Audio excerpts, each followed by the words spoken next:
여러분 안녕하세요. 이철입니다. 아프가니스탄의 수도 카불이 드디어 함락이 되었다는 뉴스가 전해지고 있습니다. 이제 탈레반이 아프가니스탄을 실질적으로 점령하게 된 것으로 보이고 조만간 정식 정부가 출범할 것이라는 그런 선언을 하고 있습니다. 아프가니스탄은 우리나라에서는 상당히 먼 거리에 있고 직접적인 연관관계가 없기 때문에 카불의 함락에 대해서 안 됐다는 마음을 가지면서도 사실 우리 피부에 와닿는 그런 직접적인 그런 느낌은 없으실 줄 압니다. 그러나 세상 일이라는 것, 그리고 특히 21세기에 와서의 세상은 어느 한 곳에서 일어나는 일이 결코 멀리 떨어져 있다고 해서 아무런 상관이 없지는 않은 것 같습니다. 그래서 저는 오늘 아프가니스탄의 사태가 어떻게 우리나라에게까지 영향을 주는가를 좀 말씀을 드리려고 합니다. 우선 지난달로 돌아가 보면 7월 8일에 바이든 대통령이 우리의 아프가니스탄 군사 임무가 8월 31일, 그러니까 8월 말에 종료된다는 선언을 합니다. 사실 미국이 아프가니스탄에서 20년을 싸웠지만 별다른 성과를 못 올리고 있었던 것을 우리 모두는 압니다. 2년 전인 2018년에 영국의 BBC가 설문조사를 실시한 적이 있습니다. 그때 당시 시점에서 미국을 주축을 한 나토군은 18년간 전쟁을 하고 있었는데 그때에도 탈레반이 아프가니스탄 영토의 거의 70% 지역에서 활동하고 있었습니다. 이제 미국과 나토 연합군은 현실적으로 탈레반을 제압할 능력이 없어 보이는 현재 아프간 정부군에게 안보권을 완전히 이양을 했죠. 그래서 아프가니스탄 정부는 공개적으로 미군을 비판을 했습니다. 그도 당연할 것이 현재 아프가니스탄 정부로서는 미국과 서방 군대가 이렇게 일방적으로 철수하는 것은 그야말로 무책임하기 때문이죠. 당시 한 외교관은 미 공군의 지원이 없으면 아프가니스탄 정부군은 34개 주 중에서 한 40% 지역에서만 전투가 가능하다라고 말하기도 했었습니다. 이와 같은 비난에 대해서 미국과 나토 동맹국은 납득하기 어려운 설명을 했는데 그것은 자기들이 탈레반하고 협의를 해서 탈레반이 알카에다라든가 IS 같은 그런 다른 극단주의 조직과 또는 그 조직의 통제하에 있는 지역에서는 활동하지 않겠다 이런 약속을 했기 때문에 우리가 이제 그렇다면 받아들일 수 있어, 그래서 모든 군대를 철수하기로 합의를 했다고 이렇게 이야기를 했습니다. 이게 말이 안 되죠. 아무튼 작년 2월 29일에 이미 미국과 탈레반은 평화협정을 맺은 바 있습니다. 그래서 그 내용에 따르면 탈레반이 IS, 알카에다 등 극단주의 세력과 연계하지 않는 한 미국은 더 이상 아프가니스탄에 군사적으로 개입하지 않는다 이렇게 합의를 봤다는 것이죠. 그렇지만 탈레반이 다른 이슬람 세력과 연계하지 않는다 이렇게 말했다고 해서 그걸 100% 믿어도 되는 걸까요? 금년 5월 1일부터 미군과 나토군이 철수하기 시작을 했는데 이미 아프가니스탄 곳곳에는 안보 공백이 나타났고 상황은 지속적으로 악화되고 있었습니다. 그리고 탈레반은 아프가니스탄 외에도 타지스탄이라든가 투르크메니스탄이라든가 이란이라든가 이런 주변 국가의 국경 지역에 있는 도시들을 장악하고 있기도 했습니다. 여기서 우리가 알 수 있는 것은 아프가니스탄의 주변 국가들, 이들 국가들은 탈레반 정권이 성립하는 것을 좋아하지 않습니다. 왜냐하면 탈레반 정권은 굉장히 호전적이고 자신들이 정권을 장악하고 있는 국가에 분란과 소요를 일으킬 가능성이 높기 때문입니다. 그래서 아프가니스탄에서 미군이 철수하는 것을 이 주변 국가들은 모두 실망하고 있습니다. 저는 중국에 있기 때문에 중국에서 듣는 아프가니스탄 소식을 좀 전해드리면 아프가니스탄에 진출해 있는 중국 회사 직원들은 다수의 무장 경비원들이 보호하는 그런 수용소 같은 곳에서 살고 있어야만 했다고 하는데요. 매일 총소리를 듣고 있다고 하고 총소리가 점점 커진다는 것입니다. 이미 6월 말에 중국 외교부와 아프가니스탄 중국 대사관은 아프가니스탄 내에 있는 중국 시민 그리고 중국의 기관들은 가능한 한 빨리 떠나라고 그렇게 했었습니다. 그때 이미 육로로는 중국으로 돌아갈 수 없다고 했고 항공편만 가능하다고 통지를 했었습니다. BBC의 수석 특파원 두셋은 현재 아프가니스탄 상황은 소련이 89년에 아프가니스탄에서 철수할 때의 상황, 이 상황하고 매우 비슷하다고 전하기도 했습니다. 그러고 보면 아프가니스탄은 세계의 슈퍼파워인 미국과 러시아와 전부 싸워서 이겼네요. 이렇게 대책 없이 철수하는 데 대한 비난을 의식한 바이든 대통령은 자신이 탈레반을 믿는 것은 아니지만 카불 정부, 그러니까 현 정부가 상황에 대응할 수 있을 거라고 했습니다. 그러면서 바이든 대통령은 기자들에게 미군 철수 이후에 탈레반의 아프가니스탄 접수가 필연적인 것은 아니라고 했습니다. 그 의미는 아마도 현재 카불 정부가 버틸 수 있을지는 몰라도 탈레반이 독자적으로 완전히 장악하지 못할 가능성도 있다는 뜻으로 해석이 됩니다. 사실 일종의 테러 조직처럼 이렇게 간주되어 왔던 탈레반은 이번에 미국과 협정을 맺게 되면서 혜택을 받은 측면이 있다고 합니다. 아프가니스탄에는 탈레반 말고도 여러 세력이 있는데 미군이 철수하면서 탈레반과 협약을 맺고 탈레반과 조건을 협상했기 때문에 다른 모든 세력들이 이거 탈레반에게 의탁해야 되는 모양이다 라고 생각하게 되었다는 것이죠. 아무튼 이런 상황에서 카불 정부의 위상은 약화될 수밖에 없었고 일부 군벌 또는 권력단체들은 탈레반과 하나씩 둘씩 협약을 맺어감으로써 현 아프가니스탄 정부의 위상은 계속 악화되어 갔습니다. 탈레반의 넘버 2인 몰라 압둘가니 바라달은 성명을 내고 파슈툰족이 아닌 여성과 소수민족에 대한 탈레반의 태도, 여기에 많은 우려가 있는데 우리는 이슬람의 가르침을 따를 것이고 고귀한 전통을 따를 것이다. 약속한다 라고 했고 남자든 여자든 모든 시민에게 의무를 다하겠다 라고 공언을 했습니다. 그러면서 그는 아프가니스탄에 진정한 이슬람 정권을 수립하겠다고 약속을 했죠. 재미있는 것은 미국이 아프가니스탄 철수를 하니까 중국이 미국에 대해서 무책임하다면서 미국이 떠나면서 거대한 안보의 블랙홀을 남겼다고 비난을 한 것입니다. 러시아도 미국이 애초에 아프가니스탄에 군대를 투입하지 말았어야 됐었고 하지만 병력을 투입한 이상에는 철수는 하면 안 됐어야 했다라고 하면서 이번 일은 미국의 명성에 먹칠을 할 것이라고 비판을 했습니다. 이제 미국이 남긴 공백을 누가 어떻게 메우게 될 것인가 하는 문제가 모든 사람의 관심사항이 됐죠. 러시아의 미디어 이즈베스티아에 의하면 러시아는 아프가니스탄 접경 지역에서 중앙아시아 국가들하고 군사훈련을 할 것이라고 발표를 했습니다. 러시아는 아프가니스탄하고 전쟁을 2번 했죠. 그래서 아프가니스탄에 탈레반 정권이 들어서는 것이 러시아 입장에서도 매우 우려스러운 것입니다. 이 합동 군사훈련은 8월과 9월로 우즈베키스탄, 키르기즈스탄, 타지키스탄 등이 참여를 할 것이라고 합니다.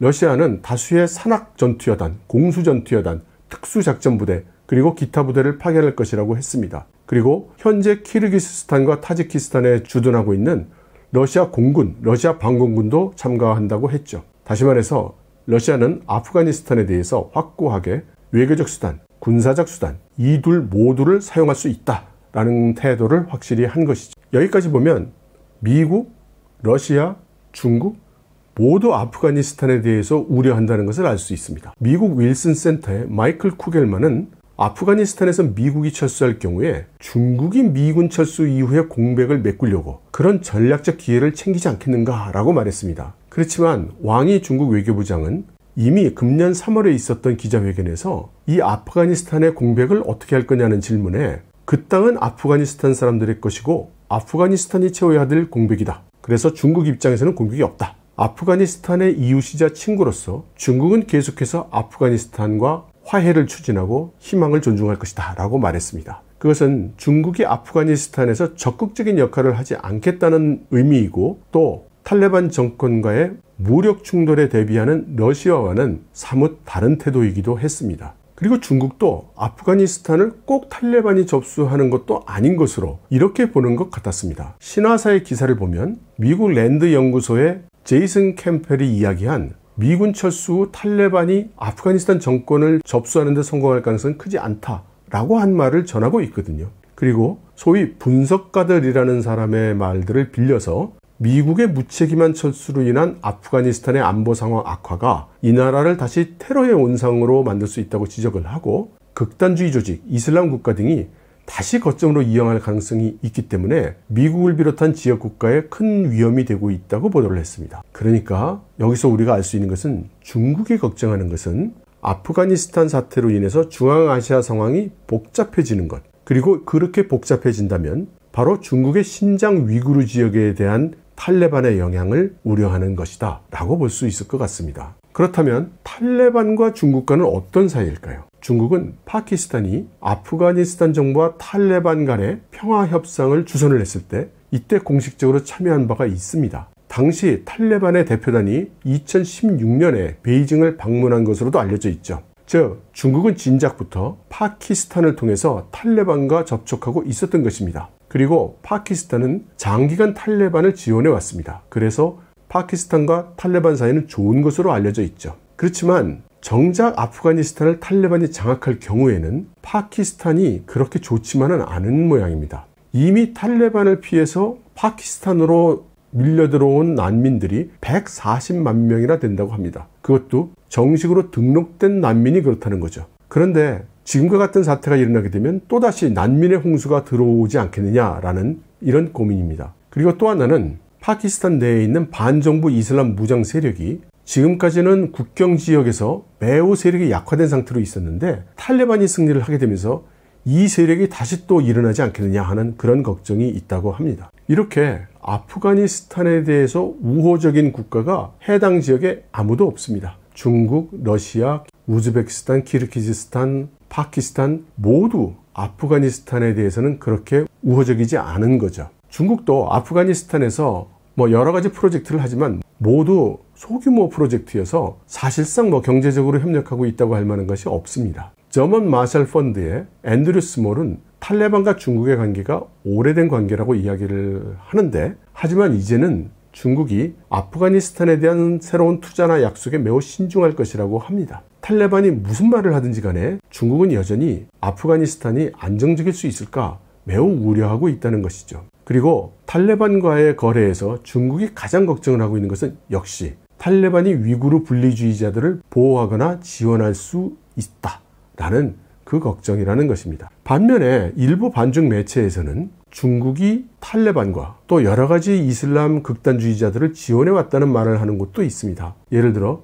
인터폴의 수장을 지냈던 맹홍웨이가 중국의 공안부 부부장이던 시절에 빈 라덴을 보호하기도 했다는 등 이런 자극적인 이야기가 있는데요. 사실 여부는 전혀 알 수가 없습니다. 하지만 큰 국면을 보면 중국이 탈레반 그리고 아프가니스탄에 대해서 항상 우려하고 있었다는 것은 틀림없는 것 같습니다. 그렇기 때문에 중국은 미군이 철수한다고 하자 기민하게 이미 탈레반과 회담을 여러 차례 가졌다는 소문입니다. 그 구체적인 회담 내용은 비밀이지만 주변 국가들이 모두 관심을 가지고 있어서 아프가니스탄, 인도, 중국, 미국 이런 외교관 그리고 분석가들이 상당한 진전이 됐다고 이렇게 전하고 있습니다. 한 언론 보도는 이 회담에서 탈레반 쪽이 우리는 전 세계 무슬림의 권리에 관심을 갖고 있지만 중국의 내정에는 간섭하지 않겠다고 약속을 했다고 이렇게 전하고 있기도 하고, 또 인도의 한 관계자는 중국이 파키스탄을 통해서 탈레반에게 아프가니스탄 재건을 위한 자금을 제공할 것이라고 확신을 할 수 있다. 중국은 파키스탄의 지갑이니까 라고 했다는 말도 전해지고 있습니다. 그리고 이 지역 국가 중 한 외교관은 중국이 파키스탄의 요청에 따라서 탈레반을 지원할 거라고 하면서 그 대가로 중국은 탈레반이 위구르 분리주의자들과의 접촉을 하지 말 것을, 제한적으로만 할 것을 요구했다고 합니다. 중국 측은 이 위구르 분리주의, 이 이슬람 조직을 동투르크 이슬람 운동이라고 부르는데 이들이야말로 중국의 핵심 이해관계라고 보아집니다. 유엔 안전보장이사회는 작년에 이 조직에 아마 3,500명 정도의 무장 세력이 있는 것 같다고 추산을 한 바 있습니다. 어떤 전문가들은 그런 조직이 정말 있기는 하는 거냐라는 의문을 제기하고 있다고도 듣고 있습니다. 그러나 전반적으로 90년대에 일부 위구르 사람들이 중국에 대항해서 아프가니스탄으로 가서 반정부 운동을 조직했다는 것은 널리 받아들여지고 있습니다. 이 동투르크 이슬람 운동 ETIM을 미국이 작년에 테러 조직 명단에서 뺐죠. 그래서 당시 중국이 매우 분노한 적도 있습니다. 왕이 외교부장은 금년 카자흐스탄, 우즈베키스탄, 키르기스탄, 타지키스탄, 투르메니스탄, 투르크메니스탄 이런 중앙아시아 외무부 장관들에게 ETIM 조직을 파괴하는 데 협력할 것을 촉구한 바도 있죠. 이 ETIM은 자세한 내용은 알 수가 없지만 사람들은 이름으로 봐서 이슬라믹 무브먼트 오브 투르키스탄 IMT와 연계된 것으로 보인다고 합니다. 그리고 IMT의 전신은 이슬라믹 무브먼트 오브 우즈베키스탄 IMU라고 하죠. 이런 류의 조직들이 중앙아시아 여러 국가들에 걸쳐서 활동하고 있는 것으로 보이는데, 과거 약 1000여 명의 무장병력이 아프가니스탄에서 타지키스탄을 거쳐서 키르기스스탄의 산악지대에 잠입을 했고 나중에 우즈베키스탄에 진입을 시도했었다고 합니다. 그래서 당시 우즈베키스탄과 키르기스스탄은 지상군과 공군을 보내서 포위 진압을 했다고 하죠. 그리고 아직 집권 전이었던 러시아의 푸틴도 이때 막대한 군사적 지원을 이 두 나라에 했다고 합니다. 이렇게 이슬람 조직은 이 중앙아시아 국가들 국경에 있는 여러 도시들로 다니면서 신병훈련소를 만들고 가동하고 있는 것이죠. 러시아는 이 지역에 있는 러시아 영사관 직원들도 우즈베키스탄으로 모두 철수시켰다고 합니다. 이 아프가니스탄 사태에 대해서 중국은 러시아와 협력을 하게 되는데요. 지난달 15일에 왕이 외교부장이 타슈켄트에서 라브로프 러시아 외무부 장관을 만나서 아프가니스탄 문제를 논의를 합니다. 그리고 우즈베키스탄이 나서서 그 다음 날인 7월 16일에 타슈켄트에서 국제적인 회의를 개최를 했죠. 여기에 참여한 국가를 보면 아프가니스탄에서는 대통령이 오고요. 파키스탄에서는 총리가 오고, 터키, 인도, 사우디아라비아에서는 외무부 장관들을 보냈습니다. 그리고 미국에서는 국토안전 대테러 보좌관을 보냈고, 아프가니스탄 태스크포스 대표도 보냈습니다. 여기서 우즈베키스탄은 파키스탄과 전략적 동반자 관계 수립을 발표를 합니다. 그리고 아프가니스탄 대통령은 아프가니스탄의 바그람 공군기지를 국제공항으로 만들 것을 촉구를 하죠. 그리고 나서 미국과 우즈베키스탄, 파키스탄, 아프가니스탄이 아프가니스탄 평화 프로세스 촉진을 위한 사자협의 메커니즘을 만듭니다. 그러면서 미국과 중앙아시아 5개국 외교장관이 회담을 가지고, 또 러시아 외무부 장관하고 중앙아시아 5개국 외무부 장관이 또 회담을 가집니다. 이렇게 우즈베키스탄이 나서서 이런 외교 활동을 주최를 하는 이유는 우즈베키스탄이 중앙아시아 국가 중에서 가장 강력한 군대를 보유하고 있고 국경을 가장 잘 정비하고 있기 때문이라고 합니다. 러시아의 중앙아시아 전문가 그로지는 우즈베키스탄 보안기관들이 아프가니스탄의 광범위한 네트워크를 가지고 있고 아프가니스탄 문제를 다룰 때는 우즈베키스탄을 빼놓고는 생각할 수 없다고 했습니다. 이렇게 많은 국가들이 움직이고 있는 이 상황에서 정작 탈레반은 중국에게 우호의 손짓을 하고 있습니다. 수하일 샤한 그룹 대변인은 지난달 7월 7일에 중국은 인기 있는 친구다 라면서 가능한 한 빨리 재건 작업에 대한 투자에 대해서 중국과 대화하기를 희망한다고 말했습니다. 수하일은 지난달 초 시점에서 탈레반이 이미 아프가니스탄의 85%를 장악하고 있다고 이렇게 블러핑을 하면서 중국의 투자자와 인력이 들어온다면 안전을 보장하겠다라고 약속을 하기도 했습니다. 이것은 미디어와 외교가에서 전해지고 있는 것처럼 중국이 경제적인 지원을 하고 탈레반이 신장 위구르 건에 대해서 중국에 협력한다는 이 협의가 이루어졌다는 그런 시그널로 보이죠. 아무튼 당시만 해도 아직 확실한 것은 보이지 않았습니다. 그리고 7월 14일에 파키스탄에서 버스 테러가 발생하면서 중국인 9명을 포함해서 최소 13명이 사망하는 일이 일어났습니다. 그런데 이 죽은 중국인들의 대부분이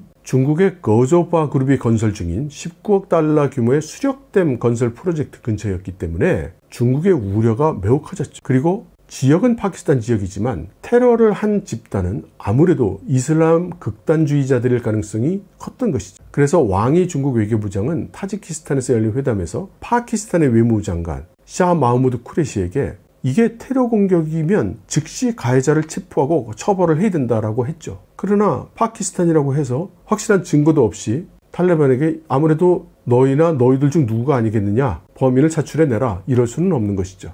이제 미국의 철수가 기정사실이 된 후에 지금까지 미군에게 협력했던 아프가니스탄 사람들, 틀림없이 탈레반의 보복이 있을 것으로 예상이 되었습니다. 그래서 미국은 이달 말까지 미국과 협력을 해왔거나 협력을 하고 있는 아프간 사람 18,000명을 철수시키겠다고 확인을 해줬습니다. 그리고 이들의 가족들이 같이 미국으로 가야 되게 되면 이 숫자는 10만 명까지 증가할 수 있다고 합니다.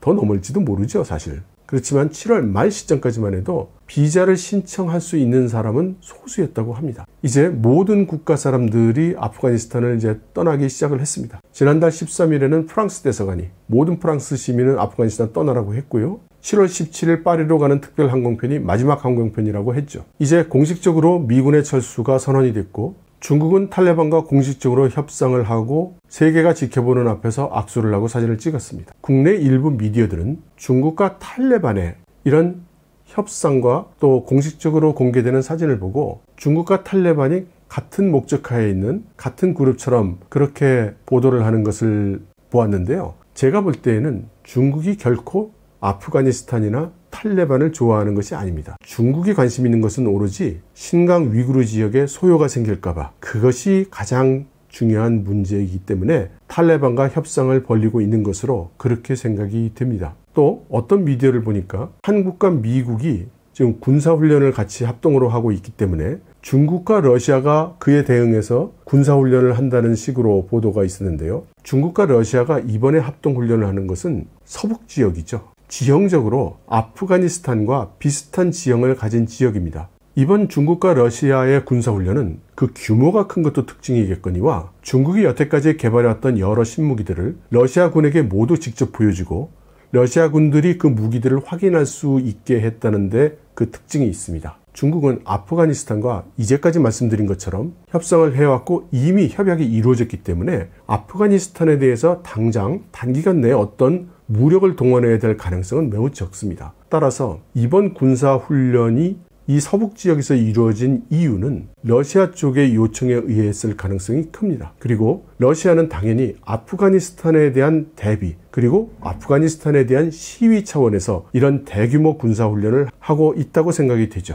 그리고 중국이 이렇게 러시아의 군사훈련 요구에 응해주는 것은 미국에 대항하기 위해서는 러시아와의 군사적인 협력이 무엇보다도 절실하기 때문일 것입니다. 그러므로 우리가 만일 한국과 미국이 합동 군사훈련을 하니까 이에 대응해서 중국과 러시아가 합동 군사훈련을 한다는 식으로 이렇게 생각을 한다면 그것은 뭔가 좀 핀트를 잘못 잡고 있는 것이라고 생각이 됩니다. 오히려 이제부터 아프가니스탄은 앞으로 중국이 안심할 수 없는 상황을 언제든 발생시킬 수 있는 그런 잠재적인 화약고로 그렇게 생각을 해야 될 것 같고 어떤 의미로는 아프가니스탄 쪽이 불안정하면 불안정할수록 중국의 서북 쪽, 우리나라와 정반대쪽에 있는 지역이 불안정해지기 때문에 한반도 쪽으로 향할 중국의 힘은 상당 부분 그쪽으로 분산될 가능성도 있다고 생각할 수 있지 않을까요? 아무튼 이제 세계는 아무리 지역적으로 떨어져 있다 하더라도 이렇게 서로 상호관계를 주거니 받거니 하는 그런 세상이 된 것 같습니다. 여러분 들어주셔서 감사합니다.